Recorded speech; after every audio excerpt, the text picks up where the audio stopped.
Él es el rey de esta casa, y tú eres su gata, me dijo mi tía.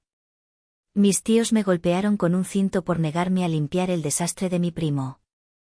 Me echaron con la muñeca rota y 20 pesos en una noche de lluvia. Pero lo que construí con mis manos después los dejó humillados frente a todo el pueblo. Si aún no estás suscrito al canal, haz clic en el botón de suscripción y activa la campanita para no perderte ninguna de nuestras historias.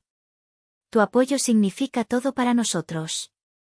Si esta historia te parece interesante, déjale un like. También me encantaría saber de qué ciudad eres, déjanos el nombre de tu ciudad en los comentarios. Ahora, empecemos con la historia. Mi nombre es Ximena. Tengo 19 años y desde hace 5, desde que un accidente de coche me dejó huérfana, vivo en el pequeño pueblo de Santa Clara, acogida, o más bien recogida, por mis tíos, Ricardo y Elena.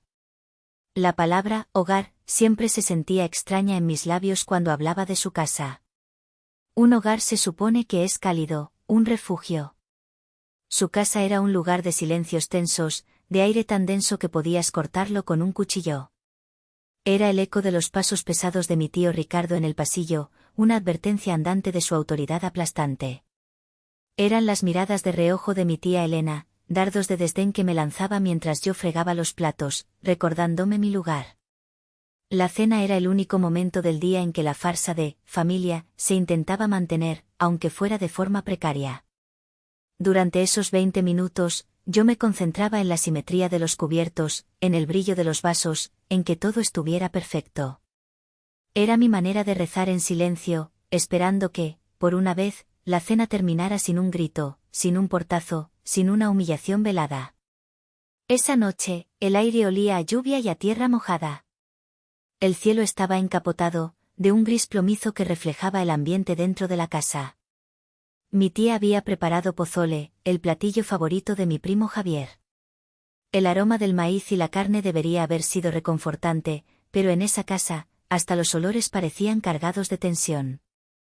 Yo había puesto la mesa con un esmero casi doloroso, como si el orden de los platos pudiera, de alguna manera, ordenar el caos de nuestras vidas.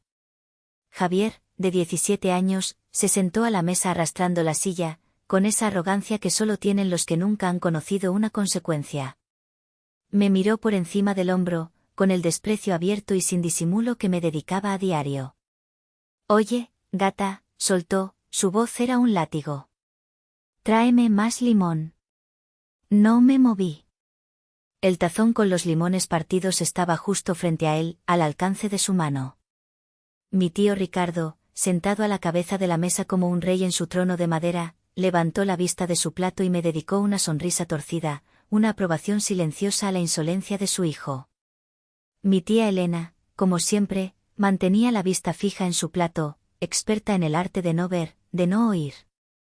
Apreté la mandíbula con tanta fuerza que me dolieron los dientes. Sin decir una palabra, tomé el tazón y lo deslicé por la mesa hasta que quedó junto a su plato.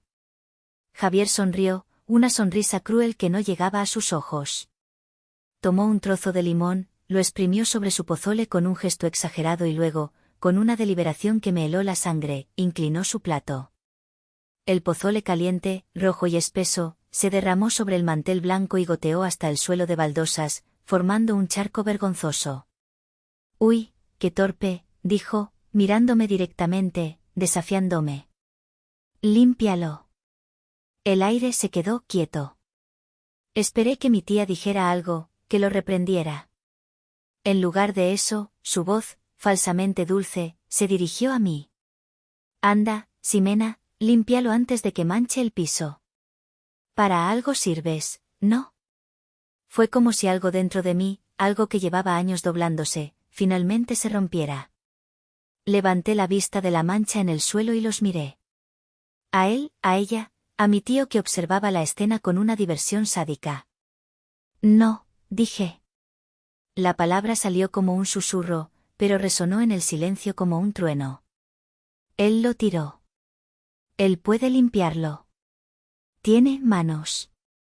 El silencio que siguió fue profundo, oscuro, como el fondo de un pozo. La sonrisa desapareció del rostro de mi tío Ricardo. Se levantó de su silla, lenta, deliberadamente, y el sonido de la madera arrastrándose por el suelo fue un presagio.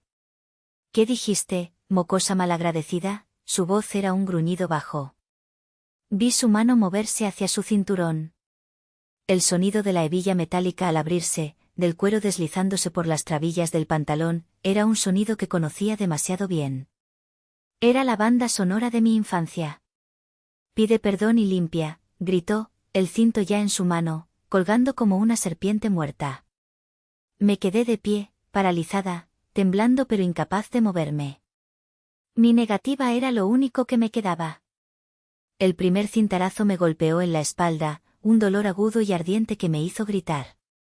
El segundo me alcanzó en el brazo. Intenté retroceder, alejarme, pero él se movió más rápido. No me golpeó de nuevo. Me empujó. Con una fuerza brutal, me lanzó hacia atrás. Perdí el equilibrio, tropecé y caí. Instintivamente, extendí la mano derecha para frenar la caída. Escuché un crujido seco, un sonido antinatural, seguido de una ola de dolor blanco y cegador que subió por mi brazo y explotó en mi cerebro. «Lárgate de mi casa». Ahora, rugió mi tío, su rostro congestionado por la ira. Mi tía Elena, con una eficiencia escalofriante, ya estaba abriendo la puerta principal. El viento helado y la lluvia entraron en la casa, envolviéndome. «No queremos una inútil y rebelde aquí», sentenció ella, su voz sin una pizca de emoción. Con la visión borrosa por las lágrimas y el dolor, me levanté. Estaba descalza, vestida con mi pijama delgado. Mi muñeca derecha colgaba en un ángulo extraño, ya hinchándose, palpitando con un dolor insoportable. Pasé por el lado de mi cuarto y, con la mano izquierda, tomé mi alcancía de la mesita de noche. La vacié en mi bolsillo. Unas pocas monedas. 20 pesos. Era todo lo que tenía en el mundo. Cuando llegué a la puerta, mi tía me miró con los ojos vacíos. «Adiós», susurró, y me cerró la puerta en la cara. El sonido del cerrojo al girar fue el punto final. Más fuerte que los gritos, más doloroso que el cinto. Estaba sola. En la calle, bajo la lluvia torrencial, con la muñeca rota y 20 pesos arrugados en el bolsillo. La lluvia caía con una furia fría, pegándome el pijama delgado a la piel en segundos. Cada gota se sentía como un pequeño trozo de hielo.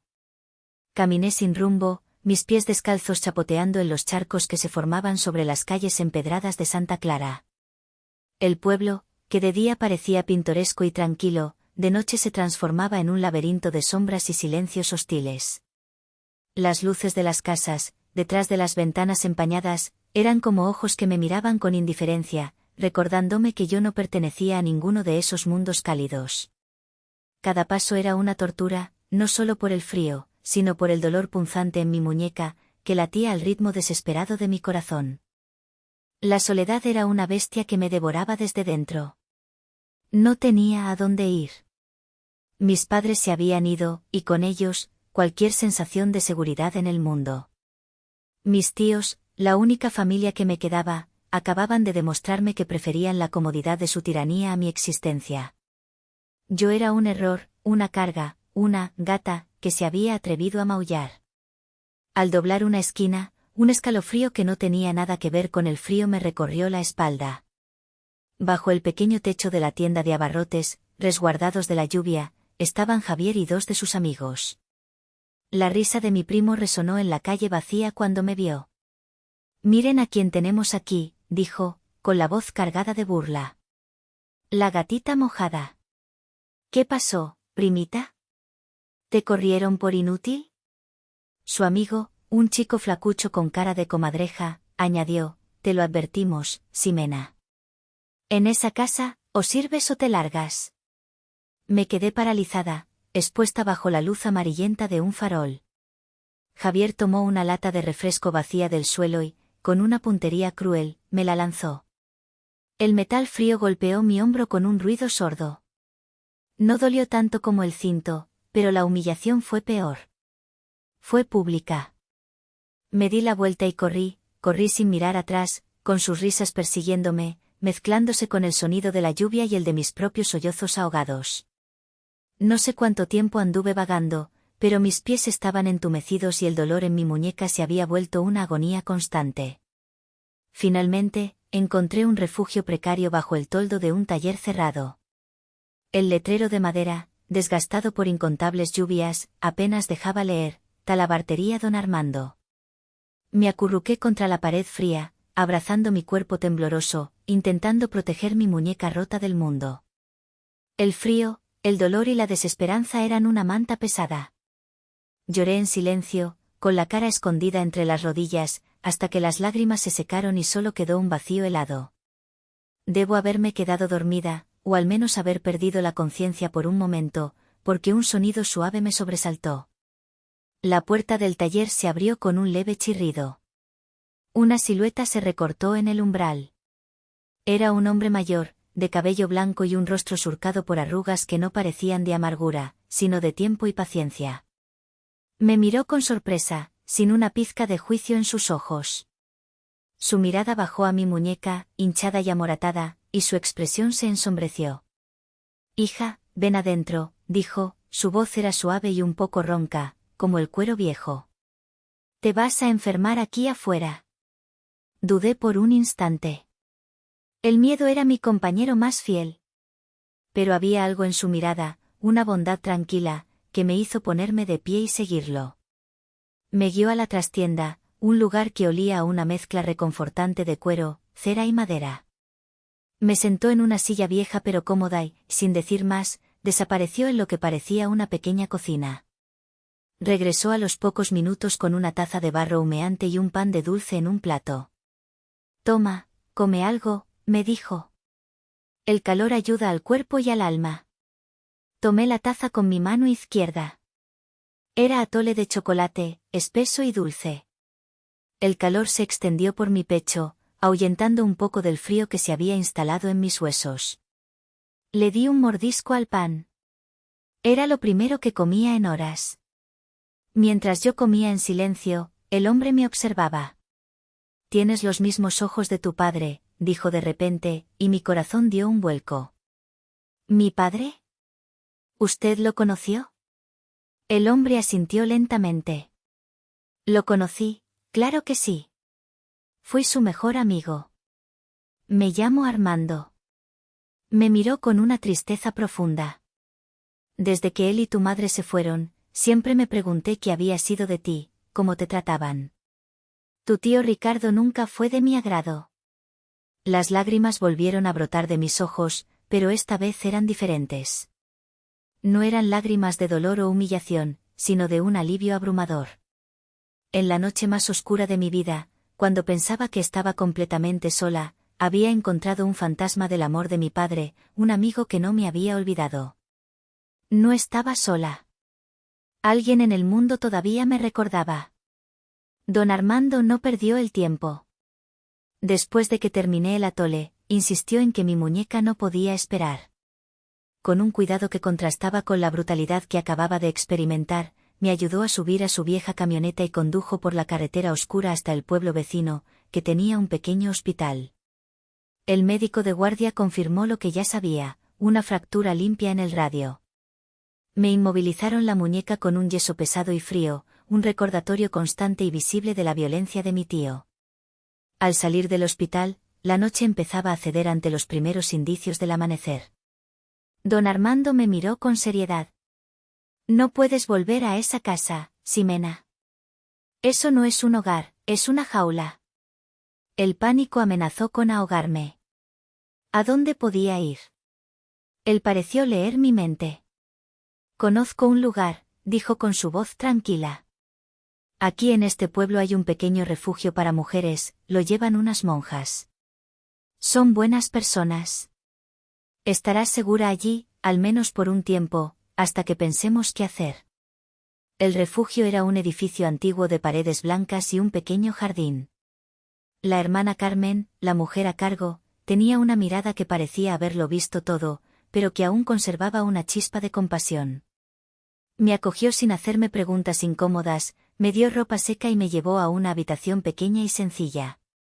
Tenía solo una cama, una silla y una ventana que daba al jardín, pero para mí era un palacio. Tenía una puerta. Y, por primera vez en 5 años, tenía una llave para cerrarla por dentro. Esa noche, dormí profundamente, agotada, pero sintiéndome, por primera vez, a salvo. Pasaron un par de días.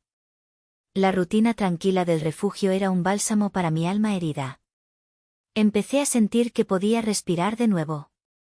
Pero la paz duró poco. Don Armando vino a visitarme, su rostro amable estaba ensombrecido por la preocupación. «Tengo malas noticias, hija», dijo, sentándose frente a mí en el pequeño comedor del refugio. Me contó que había vuelto a Santa Clara y que el pueblo era un hervidero de chismes, un nido de víboras susurrantes.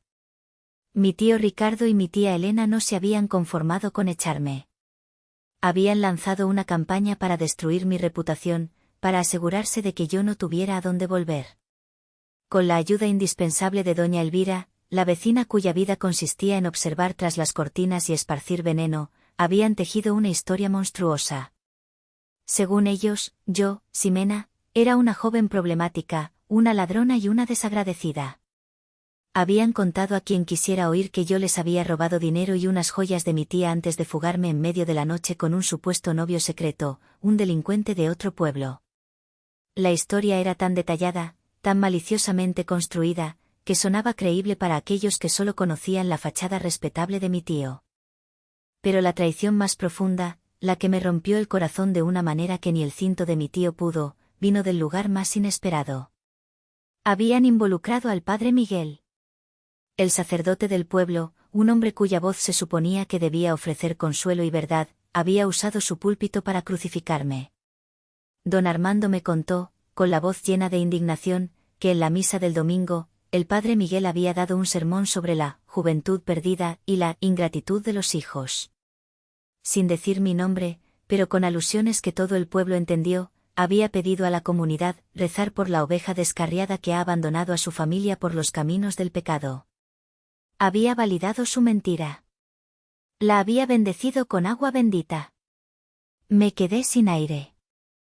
Me habían enterrado viva bajo una montaña de mentiras.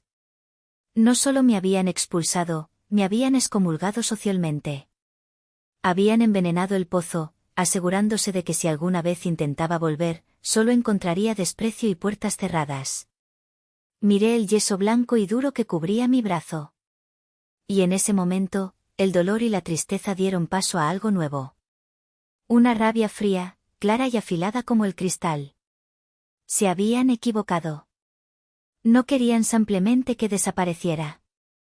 Querían que dejara de existir.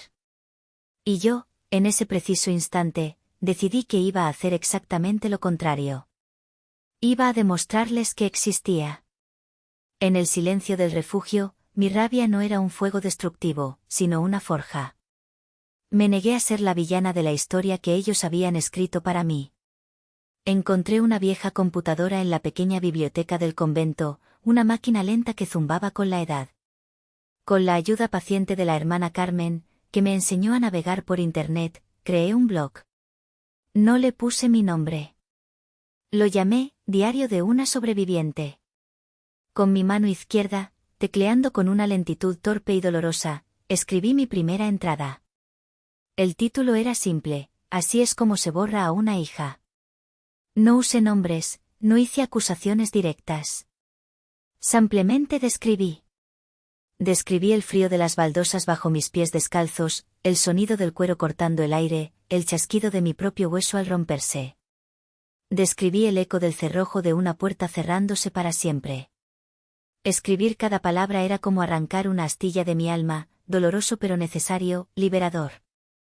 Cuando terminé, le di al botón de publicar y sentí que había encendido una pequeña vela en una oscuridad inmensa. Unos días después, don Armando volvió. Esta vez, no traía malas noticias, sino una caja de madera vieja y polvorienta. Tu madre era una artista con la aguja y el hilo, me dijo, su voz teñida de nostalgia. Cuando murió, tu tío quería tirar todas sus cosas. Yo guardé esto. Pensé que algún día querrías tenerlo. Me entregó la caja. Mis dedos temblaron al levantar la tapa. Dentro, como un tesoro dormido, estaba el mundo de mi madre. Madejas de hilos de todos los colores del arco iris, un bastidor de madera pulida por el uso, agujas de diferentes tamaños en un acerico de tela y, debajo de todo, un trozo de manta a medio bordar con el diseño de un colibrí. Lloré al tocar los hilos, al oler el aroma a lavanda que aún persistía en la tela. Era como si una parte de ella hubiera vuelto a mí. Hay una mujer, continuó don Armando, la maestra Isabel. Es la mejor bordadora de toda la región. Tiene un pequeño taller en este pueblo. Es una mujer dura, de pocas palabras, pero tiene un corazón justo. Quizás ella pueda enseñarte. La idea me aterró y me atrajo a partes iguales. Con el corazón en un puño, fui a su taller. Era un lugar pequeño y luminoso, lleno de telas y colores. Maestra Isabel era tal como don Armando la había descrito, una mujer imponente, de cabello completamente blanco recogido en un chongo apretado y una mirada penetrante que parecía ver a través de mí. Me miró de arriba abajo, sus ojos deteniéndose en el yeso de mi brazo. ¿Qué quieres?, preguntó, su voz era seca. Quiero aprender, tartamudeé. Ella tomó mi mano izquierda, la giró, examinando mis dedos. Luego señaló mi brazo enyesado. El bordado requiere paciencia, precisión y 2 manos fuertes. Ahora mismo, tú solo tienes 1,5, sentenció. Mi corazón se hundió. Demuéstrame, continuó, sus ojos negros fijos en los míos, que tienes el doble de voluntad. Me aceptó. Los primeros días fueron una tortura. Intentar enhebrar una aguja con una sola mano funcional era una prueba de paciencia. Mi muñeca fracturada protestaba con punzadas de dolor a cada movimiento torpe. Las puntadas que lograba dar eran desiguales, un desastre. Una tarde, la frustración me venció. Tiré el bastidor al suelo y escondí la cara entre las manos, ahogando un sollozo. Maestra Isabel se acercó en silencio. No dijo nada. Simplemente recogió el bastidor y se sentó a mi lado. La tela, como la vida, a veces se rasga, se mancha, se rompe, dijo en voz baja, su voz sorprendentemente suave. Nuestro trabajo no es fingir que no hay roturas. Es encontrar la manera más hermosa y más fuerte de remendarlas. Me miró, y por primera vez, vi algo más allá de su severidad. Vi una profunda comprensión. Yo también tuve una hija, confesó, y el aire en el taller pareció detenerse. Huyó de un marido que la golpeaba.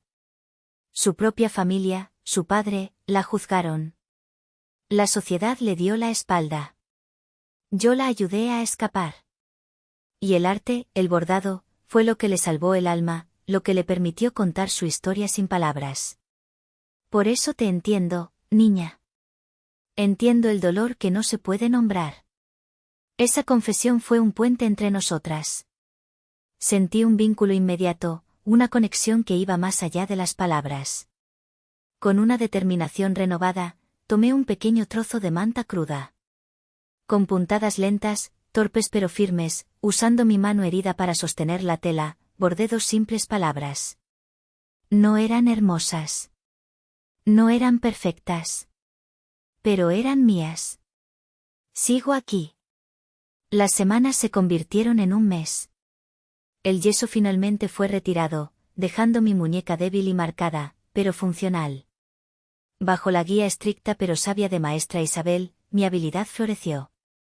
Aprendí a dejar que la aguja fuera una extensión de mis dedos, que los hilos fueran mi voz.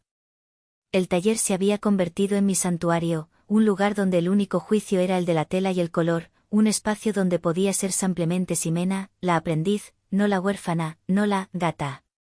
Esa tarde, la luz dorada se filtraba por los ventanales, iluminando las motas de polvo que danzaban en el aire. Estaba concentrada en un diseño complejo, un árbol con raíces profundas y ramas que se extendían hacia un cielo tormentoso. El único sonido era el suave susurro del hilo al pasar por la tela. Por eso, el chirrido brusco de la puerta al abrirse me sobresaltó. No era un cliente. Era mi primo Javier. Y no venía solo. 2 de sus amigos, los mismos que se habían burlado de mí en la noche de la lluvia, lo flanqueaban como un par de hienas. Entraron con una fanfarronería que no encajaba en la paz del taller, sus botas sucias amenazando la limpieza del suelo. Vaya, vaya, pero si es la gatita, dijo Javier, su voz goteando sarcasmo. Se paseó por el taller, mirando mis trabajos colgados en las paredes con una mueca de desdén. Así que a esto te dedicas ahora, a jugar a ser artista con trapitos de colores. Pensé que a estas alturas ya estarías pidiendo limosna en alguna esquina. Sus amigos rieron, una risa hueca y cruel. Javier se detuvo frente al bordado en el que yo trabajaba. ¿Qué es esta basura?, preguntó, y antes de que pudiera reaccionar, extendió su mano sucia y tocó el tronco del árbol, dejando una mancha de grasa en el hilo de color café. Una oleada de ira, caliente y furiosa, subió por mi garganta. La misma ira que había sentido en la cena, pero esta vez era diferente. No estaba paralizada por el miedo. Recordé las palabras de Isabel sobre remendar las roturas. Me levanté lentamente de mi silla. Me planté frente a él, mirándolo directamente a los ojos. Trapito, dije, y mi voz, para mi propia sorpresa, sonó tranquila y firme, vale más que toda la vergüenza que tú representas. Dime, Javier, ¿qué has hecho tú en tu vida? Algo, cualquier cosa, aparte de ser la sombra cobarde de tu padre y atormentar a alguien que creías más débil que tú. La sonrisa burlona se borró de su rostro. Se quedó sin palabras por un segundo, un parpadeo de incredulidad en sus ojos. Luego, su cara se contorsionó en una máscara de rabia. Dio un paso amenazante hacia mí. Repite eso, estúpida. Dije que eres un cobarde, articulé cada sílaba. Levantó la mano, y por un instante creí que me iba a golpear. Pero antes de que su mano pudiera completar el arco, una figura se interpuso entre nosotros. Era maestra Isabel. Era más baja que Javier, una mujer anciana contra un adolescente lleno de furia, pero su presencia era como una muralla de granito. No gritó. No levantó la voz. Fuera de mi taller. Ahora, dijo, y su voz, aunque baja, era tan helada y afilada que cortó la tensión del aire. Aquí no hay lugar para parásitos que se alimentan del dolor ajeno. Este es un lugar de creación, no de destrucción. Váyanse antes de que llame a la policía y les explique lo que es el acoso y la violación de la propiedad privada. Javier y sus amigos se quedaron helados. La autoridad en la voz de la maestra era absoluta, inquebrantable. Tartamudearon algo ininteligible, retrocedieron torpemente y salieron del taller casi corriendo, como cucarachas cuando se enciende la luz. Cuando la puerta se cerró, el silencio volvió a llenar el espacio. Maestra Isabel se giró hacia mí. Una rara, casi imperceptible sonrisa se dibujó en sus labios. Me puso una mano en el hombro, un gesto firme y de aprobación. Esa, dijo, fue una puntada perfecta. Firme, directa y justo en el corazón de la tela. En ese momento, bajo la luz del atardecer que entraba por la ventana, no me sentí como una víctima que había sido defendida. Me sentí como una guerrera que había ganado su primera batalla. La confrontación con Javier me cambió. Fue como si una costra se hubiera caído, revelando una piel nueva y más fuerte. La ira que había sentido se canalizó, no en odio, sino en una creatividad febril. Inspirada, decidí que mis bordados no serían solo decorativos. Serían mi testimonio. Empecé a bordar mi historia. No con palabras, sino con imágenes poderosas y simbólicas que cualquiera que hubiera sufrido en silencio podría entender. Bordé una puerta de madera cerrada, con una lluvia torrencial cayendo sobre ella, cada gota una lágrima de hilo plateado. Bordé un cinto de cuero oscuro, enroscado en el suelo como una serpiente venenosa, su hebilla brillando con una luz metálica y fría. Bordé una mano de mujer, con la muñeca envuelta en vendas blancas, sosteniendo con firmeza una aguja de la que brotaba un hilo rojo como la sangre, un hilo que se transformaba en una flor resistente. Cada pieza era un exorcismo. Cada puntada, una palabra que no me había atrevido a decir. Maestra Isabel me observaba trabajar en silencio, asintiendo de vez en cuando, dándome espacio para purgar mi dolor a través del arte. Con su permiso, tomé fotografías de mis trabajos y las subí a mi blog anónimo, Diario de una sobreviviente. La respuesta fue algo que nunca hubiera imaginado. Al principio fueron unos pocos comentarios. Tu trabajo es hermoso y doloroso. Siento tu historia en cada puntada. Pero pronto, empezaron a llegar correos electrónicos. Mujeres de pueblos lejanos, de ciudades grandes, de diferentes partes del país, me escribían compartiendo fragmentos de sus propias vidas. Una mujer me contó sobre las puertas que su marido le cerraba en la cara. Otra, sobre las palabras hirientes de su madre que eran peores que cualquier golpe. Tu aguja es nuestra voz, me escribió una mujer de Monterrey. Gracias por bordar lo que nosotras callamos. Sigue haciéndolo, por favor. Me di cuenta de que mi dolor, que yo creía tan único y solitario, era en realidad un eco del dolor de muchas otras. No estaba sola en mi isla de sufrimiento.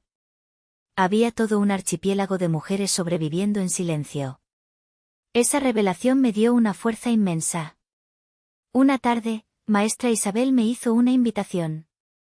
Esta noche hay un círculo de palabra, me dijo. Somos un grupo de mujeres artesanas de la zona. Nos juntamos una vez al mes para compartir, para escucharnos. Sin juicios. Creo que te haría bien venir. Fui, aunque el miedo me hacía nudos en el estómago. Nos sentamos en círculo en el patio trasero de la casa de una alfarera, bajo la luz de unas pocas velas. Al principio, solo escuché. Escuché a una mujer mayor contar con lágrimas en los ojos cómo su familia le había robado las tierras que había heredado de su madre. Escuché a una joven madre hablar de la soledad y la depresión posparto. Escuché historias de pérdida, de lucha, de pequeñas victorias. Al final de la reunión, la moderadora preguntó si alguien más quería compartir algo. Sentí la mirada amable de Isabel sobre mí. Tomé una respiración profunda y mi voz, temblorosa al principio, llenó el silencio de la noche. A mí me echaron de casa por no querer limpiar un plato de pozole que mi primo tiró al suelo. Las palabras sonaban absurdas, tan pequeñas para un cataclismo tan grande. Me rompieron la muñeca y me llamaron inútil. Y luego le dijeron a todo el pueblo que yo era una ladrona. Cuando terminé de contar un resumen de mi historia, un silencio profundo envolvió al círculo. Nadie dijo nada por un momento. Luego, una de las mujeres mayores, una tejedora con manos arrugadas y ojos sabios, se levantó, se acercó a mí y me abrazó. No estás sola, hijita, me susurró al oído. Aquí no hay gatas ni inútiles. Aquí somos hermanas. Y ahora, nosotras somos tu familia. Lloré, por primera vez en mucho tiempo, no de dolor, sino de gratitud. Rodeada por el calor de estas mujeres que apenas me conocían pero que me entendían a un nivel profundo, sentí que algo se reconstruía dentro de mí. Y en ese abrazo colectivo, una idea, una semilla de lo que ellos llamarían venganza pero que para mí era justicia, empezó a germinar. La Feria Cultural Anual de Santa Clara se acercaba. Era el evento más grande, el corazón social del pueblo. Y yo iba a participar. Iba a llevar mi arte, mi historia, al centro mismo de la arena donde me habían sentenciado. Estaba tan inmersa en mi trabajo que los días volaban. Mi aguja se movía con una nueva urgencia, con un propósito claro. Estaba creando mi pieza central para la feria, la más grande y ambiciosa que había hecho nunca. Era un quetzal, el magnífico pájaro de la libertad, pero el mío tenía una peculiaridad, una de sus alas estaba claramente rota, hecha de retazos de tela oscura y áspera, pero remendada con hilos de oro y plata que brillaban desafiantes a la luz. Era mi autorretrato. Una mañana, mientras daba las últimas puntadas doradas al ala rota del quetzal, la campanilla de la puerta del taller sonó. Levanté la vista, esperando ver a don Armando con su café matutino. Pero la figura que se recortó en el umbral me heló la sangre. Era mi tía Elena. Se había arreglado. Llevaba su mejor vestido, el que usaba para las misas importantes, y un bolso caro apretado contra su costado. Se había puesto perfume, un aroma floral y dulce que siempre me había parecido empalagoso y falso, como ella. Se veía más delgada, con unas ojeras que el maquillaje no lograba ocultar del todo. Ximena, hija, empezó, su voz era un susurro meloso, el tono que usaba cuando quería algo. Me revolvió el estómago. Hemos estado tan preocupados por ti. Te hemos buscado por todas partes. No me moví de mi silla. No dejé mi trabajo. La miré en silencio, dejando que sus palabras vacías flotaran en el aire y cayeran al suelo. Ella continuó, claramente siguiendo un guión que había practicado. Tu tío está muy arrepentido. Ya sabes cómo es, tiene un carácter fuerte, pero en el fondo te quiere. La casa se siente tan vacía sin ti. Hizo una pausa dramática. Doña Elvira nos dijo que estabas aquí, en este lugar. Jugando a la artista. Intentó sonreír, pero fue una mueca tensa. Ya es suficiente de este drama, ¿no crees? Es hora de volver a casa. La familia es lo primero, siempre. Finalmente, dejé la aguja sobre la tela. La miré directamente a los ojos, sin parpadear. Usas la palabra, familia, como si significara algo más que una jaula, dije, y mi voz sonó tranquila, pero cada palabra era un trozo de hielo. ¿Dónde estaba la familia, cuando él me golpeaba con el cinto hasta dejarme marcas? Ah, sí. La familia estaba abriendo la puerta para echarme a la lluvia en medio de la noche. Di un paso hacia ella. ¿Dónde estaba la familia, cuando me rompí la muñeca? La familia estaba diciéndome que para algo servía, para limpiar la porquería de otros. Su rostro palideció. El color huyó de sus mejillas, dejándola con un aspecto ceroso. Siempre has sido tan resentida, Ximena. Tan dramática. No, la corregí, acercándome un poco más, invadiendo su espacio personal. No soy resentida. Ahora tengo memoria. Y este lugar, dije, haciendo un gesto amplio que abarcaba el taller, los hilos, mis bordados, este es mi hogar ahora. Un hogar construido sobre la verdad, no sobre mentiras susurradas en la iglesia y chismes de vecinas amargadas. La miré fijamente. Tú no tienes poder aquí, tía. Tu veneno aquí no funciona. Vete. Abrió la boca para replicar, quizás para lanzar otra mentira, otra manipulación. Pero mi mirada la detuvo. Vio algo en mis ojos que nunca había visto antes, no había miedo. Solo una calma fría y una determinación inquebrantable. Se dio cuenta de que había perdido, de que la niña asustada a la que podía pisotear ya no existía. Sin decir una palabra más, se dio la vuelta, con la dignidad artificial hecha jirones. Mientras salía, su hombro rozó el quetzal que colgaba cerca de la puerta. El pájaro de tela se balanceó suavemente, sus hilos dorados capturando la luz, como si se estuviera preparando para volar. Maestra Isabel, que había observado toda la escena en silencio desde una esquina, se acercó y puso una mano sobre mi hombro. El quetzal, dijo en voz baja, está casi listo para alzar el vuelo. El día de la Feria Cultural de Santa Clara amaneció brillante y claro, como si el cielo mismo estuviera expectante. El centro del pueblo era un torbellino de vida, música de mariachi flotando en el aire, el olor a elotes asados y a churros recién hechos, y una multitud de gente paseando, riendo, viviendo. Mi corazón latía con una mezcla de terror y una emoción eléctrica. Don Armando y Maestra Isabel me ayudaron a montar mi puesto. Era humilde, solo una pequeña carpa blanca y unas estructuras de madera para colgar mis trabajos. Pero los bordados, una vez expuestos a la luz del sol, cobraban vida. Colgaban como estandartes de una batalla silenciosa, sus colores vibrantes contando una historia que las palabras no podían expresar. En el centro, imponente y magnífico, colgaba el quetzal con el ala rota. Un pequeño letrero de madera, caligrafiado por don Armando, decía, Remiendos del alma, por Ximena Vargas. Era la primera vez que firmaba con mi nombre completo, reclamando mi identidad. La gente empezó a acercarse. Primero con curiosidad, atraídos por los colores. Luego, sus rostros cambiaban. Veía cómo pasaban del asombro por la técnica a una comprensión silenciosa. Sus ojos se detenían en la imagen del cinto serpiente, en la puerta cerrada bajo la lluvia. Empezaron los murmullos. ¿Esa no es la sobrina de Ricardo, el de la ferretería? Dicen que se escapó, pero mira esto. Vi a varias de las mujeres del círculo de palabra entre la multitud, me sonrieron, un gesto de solidaridad que me dio fuerzas. Entonces, los vi. Caminando por el centro de la feria como si fueran los dueños del pueblo, venían mi tío Ricardo y mi tía Elena.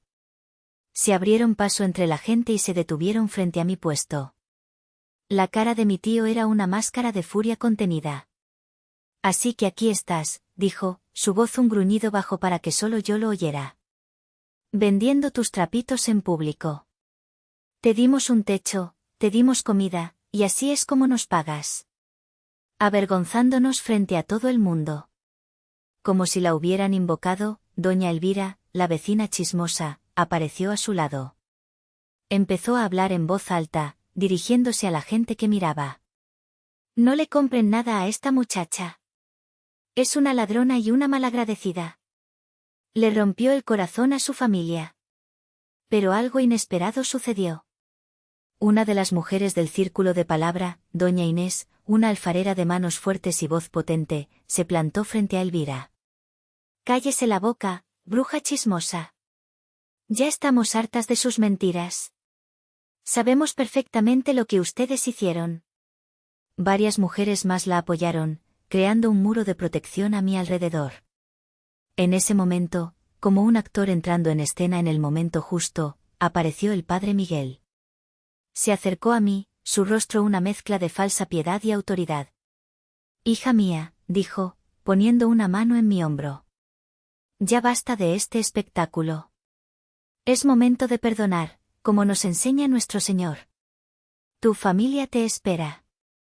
Honra a tus mayores y vuelve al redil. Ese fue mi límite. Era mi momento. Me subí a una caja de madera vacía para que todos pudieran verme y oírme. Mi voz, clara y fuerte, resonó en la plaza. Padre. Usted habla de perdón, exclamé, y la multitud se calló. ¿Acaso le pidió perdón mi tío cuando me golpeó con un cinto hasta romperme un hueso por no querer limpiar un plato? Un jadeo colectivo recorrió a la gente. ¿Acaso le pidió perdón mi tía cuando me echó a la calle, en pijama y bajo la lluvia, en medio de la noche? Me giré hacia el sacerdote, mis ojos ardiendo. Ustedes no querían que yo perdonara. Ustedes querían que me callara. Querían que mi dolor fuera un secreto para proteger su reputación. Tomé aire y señalé mis bordados. Pero mis hilos no se callan. Este es el cinto con el que me golpearon. Esta es la puerta que me cerraron en la cara. Y este quetzal, mi voz se quebró por la emoción, pero la recuperé con más fuerza. Este quetzal, soy yo. Me rompieron un ala, pero aprendí a remendarla con hilos de oro y ahora puedo volar. Mi nombre es Ximena Vargas, y no soy una sirvienta, no soy una gata, no soy una ladrona. Soy una artista y soy una sobreviviente. Un silencio atronador cayó sobre la plaza por un segundo. Y luego, estalló. Un aplauso ensordecedor, un rugido de apoyo que nació desde el corazón del pueblo. La gente ya no miraba a mis tíos con respeto, sino con un desprecio abierto. Una reportera de un periódico regional, que estaba cubriendo la feria, se abrió paso y acercó una grabadora a mi boca. Humillados, derrotados por la verdad, mi tío, mi tía, doña Elvira y el padre Miguel se dieron la vuelta y desaparecieron entre la multitud, como sombras disolviéndose bajo el sol del mediodía. La victoria no fue dulce. Fue justa. Y fue total. Han pasado 6 meses desde la feria. 6 meses en los que el mundo parece haberse reordenado. La historia de lo que pasó en la plaza se convirtió en una pequeña leyenda en Santa Clara y en los pueblos de la región. La verdad, una vez liberada, fue como un río que limpia todo a su paso. Mi vida es irreconocible. La entrevista con la reportera regional se publicó y, a raíz de eso, mi blog y mis bordados se hicieron conocidos.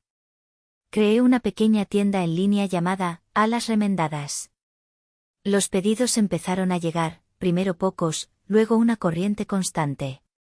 Personas que no solo compraban un bordado, sino que compraban un pedazo de historia, un símbolo de resiliencia. Con mis ahorros, alquilé un pequeño apartamento en el pueblo vecino, el mismo donde había encontrado refugio. Es un lugar luminoso, con paredes blancas que he llenado de plantas y estanterías con libros. En la pared principal, la que se ve nada más entrar, cuelga el quetzal con el ala rota. Es un recordatorio diario de dónde vengo y de lo lejos que he llegado. Un día, al revisar el correo, encontré una carta. Sin remitente, solo mi nombre escrito en el sobre con la letra temblorosa y apretada de mi tía Elena. La abrí con los dedos firmes, sin el temblor de antes. Ximena, decía la nota. Tu tío está enfermo del corazón. La gente en el pueblo ya casi no nos habla. Doña Elvira se mudó. El padre Miguel pidió su traslado. Quizás fuimos muy duros contigo. Si quieres, llama. No había lo siento. No había un reconocimiento del daño que habían hecho. Era una carta nacida de su propia soledad y miseria, una petición egoísta. Doblé el papel con cuidado y lo guardé en una caja de madera donde guardo recortes y recuerdos. No la tiré, pero tampoco respondí. Como me enseñó maestra Isabel, hay roturas que no se pueden remendar, que no se deben remendar. Simplemente se dejan atrás para poder seguir adelante. Quizás algún día sienta la necesidad de hablarles. Pero no hoy. Hoy estoy demasiado ocupada construyendo mi futuro. Esa tarde, maestra Isabel y don Armando vinieron a cenar a mi nuevo apartamento para inaugurarlo. Isabel me trajo un regalo, un juego de hilos de seda pura, de colores que parecían joyas líquidas. Don Armando me regaló una funda de cuero bellamente labrada a mano para guardar mis agujas y tijeras. Cenamos en mi pequeña mesa junto a la ventana, riendo y hablando. Brindamos con agua de Jamaica en vasos de vidrio soplado. Por los nuevos comienzos, dijo don Armando, sus ojos brillando. Y por las alas fuertes, añadió Isabel. En ese momento, rodeada de su amor y respeto, supe que había encontrado a mi verdadera familia. Más tarde, ya sola, me senté en mi pequeño rincón de trabajo. La luz de la luna entraba por la ventana, bañando la habitación en una luz plateada. Tomé un bastidor nuevo, un trozo de tela de lino suave. Sin un plan previo, empecé a bordar. Mis manos se movían con una seguridad tranquila, dando forma a una nueva imagen. Era una niña pequeña. No estaba de rodillas, no estaba llorando, no estaba escondida. Estaba sentada con las piernas cruzadas, como una pequeña Buda. Sus ojos estaban cerrados en una expresión de paz y sus brazos, en lugar de estar a los lados, estaban doblados y levantados, como si fueran sus propias alas, listas para protegerla. Con un hilo de color rosa pálido, bordé una suave y diminuta sonrisa en su rostro. Cuando terminé, firmé la base con una simple X. Me levanté y me asomé a la ventana. El aire de la noche era fresco y olía a tierra y a flores lejanas. Ellos me habían criado para ser una herramienta, un objeto sin voz ni voluntad. Así que los dejé atrás, para que se oxidaran en el veneno de su propia amargura. Pero yo no me rompí. Me remendaron. Y con cada puntada, me volví inquebrantable, como el hilo de oro que, contra toda esperanza, había aprendido a reparar un ala rota. Y ahora, finalmente, era libre.